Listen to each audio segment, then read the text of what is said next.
Yo, what's good, peeps? Thank you for being here. Today, I'm going to teach you how to actually get out of your own way for good.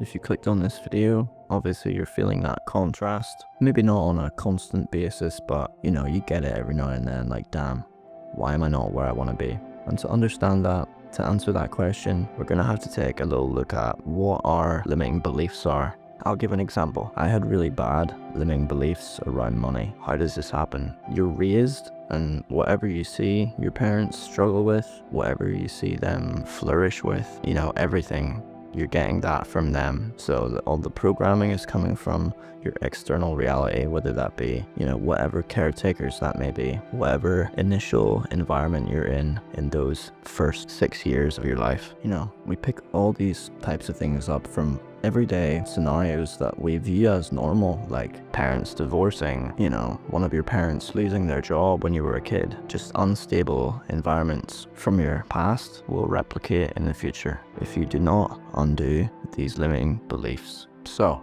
how do you actually do such a thing? I'm still learning, I'm still going through all this, but I started looking into it properly like 2 years ago.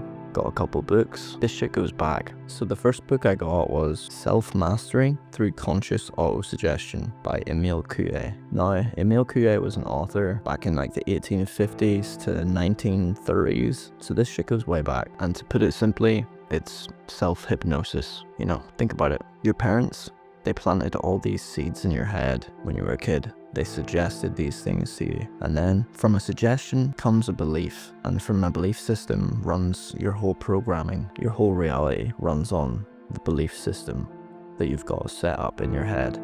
You're not aware of it, but when you become aware of it, you can alter it. And things will finally start to change and stay that way. Because yeah, you can come into money. Let's say you're wanting money. You can come into a lot of money, but if you don't actually change these beliefs, you're gonna lose it again, one way or another, because you don't feel safe with money, you know? We're raised to feel safe under certain environments, whether that be a chaotic environment or a calm one. When I moved out of my house when I was 18, I couldn't spend much time alone. I was used to my mum, like, busting into my room like every half an hour. Like randomly, you know? I was always like sitting on the edge of my seat, and when I moved into a place on my own, I had to really sort of recalibrate. And like, it's all to do with your nervous system as well. This is why you can meet a great girl. She can be really good for you, but you'll not feel attracted, or you'll not feel a passion towards her because you're used to chaos, you know? Your body wants what it's used to, and that's why it's best to not live in that comfort zone, to not live in that place of like self-loathing all the time and, you know, just plain resentment towards others, because we're in a constant state of comparison because of social media and stuff like that. We're always comparing our lives to others. We're comparing our lives to other people's highlight reels. So then if you're taking no action in your life, or you're wondering why it's going nowhere, or, you know, you're sitting and getting jaded, it's never gonna change. So getting back to auto-suggestion, it's pretty self-explanatory. You can repeat certain mantras to yourself. You can write things down, have them in your line of sight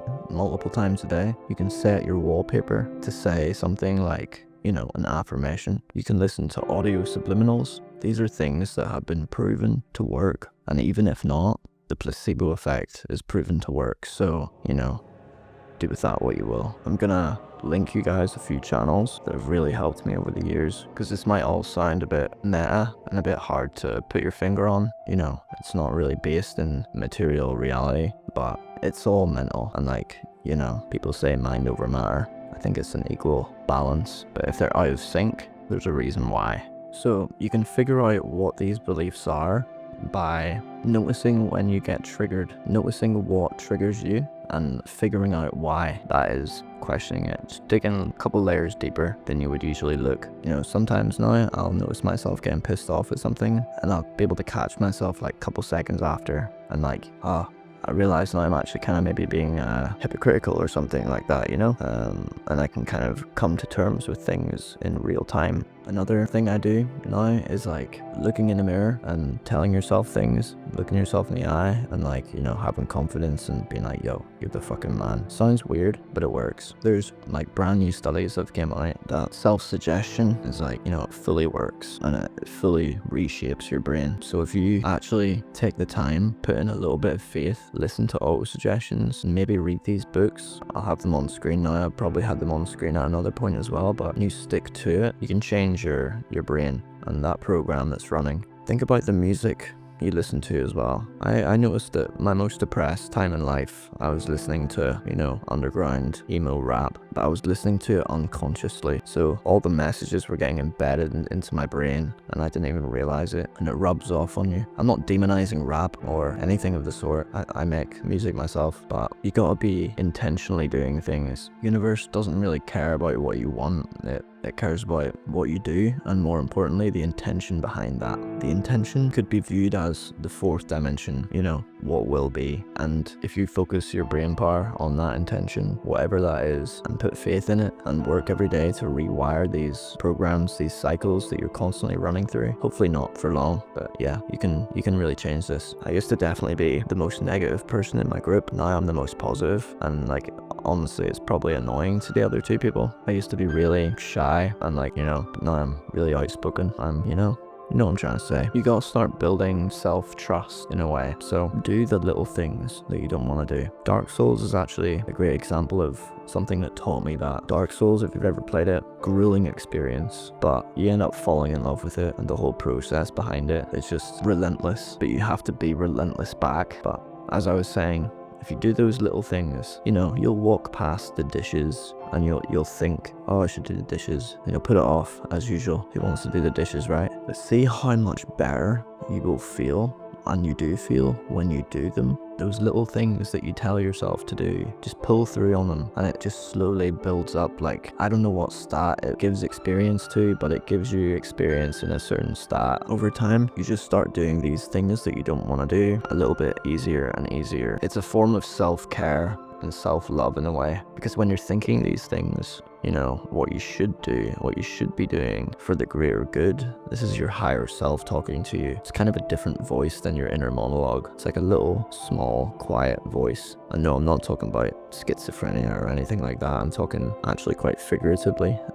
It's referenced in the Bible. After Elijah's victory over the prophets of Baal, he fled in fear and despair. God demonstrated that his presence was not in the dramatic natural phenomena, but in the still, small voice. It can also be translated as a gentle whisper or the sound of sheer silence. That voice that comes through in that moment of sheer silence. And your higher self is, you know, practically talking to God anyway, right? You just have to decide. I said this in my last video. You just have to decide and like have it final. Whatever you want, decree it to be so. I'm gonna read out Job 22:28 again. I like the Aramaic translation of the Bible a little bit better. It's just nice. It goes, and you will speak a word, and it will happen to you.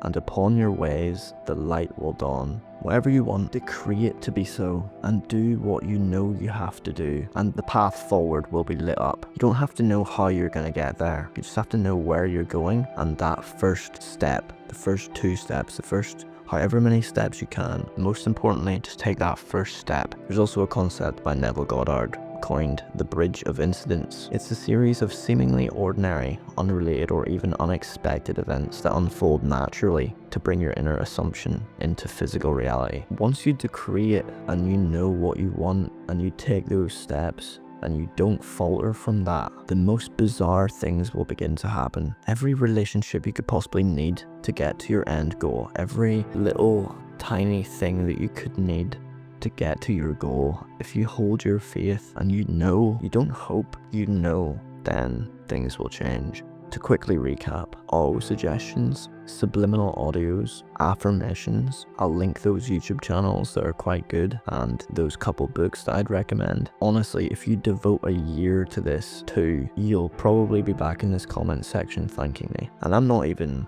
I'm nowhere near my end goal, but I've made it so far just by following these principles that I've been seeping into my head the past 2 years. I used to just be sweeping floors and mopping fucking floors, listening to these books and listening to these, you know, all this information, you know, podcasts about it, everything I could to do with this sort of way I could reform my mental state somehow.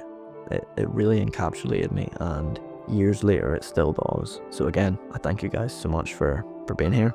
But nah, honestly, a couple of people pulled up to the last video, a couple of people probably pulled up to this one. Just know I appreciate every single one of you. I hope to see every single one of you guys prosper, and girls. But yeah, I'm the Chill Mystic, and I'm out. Peace.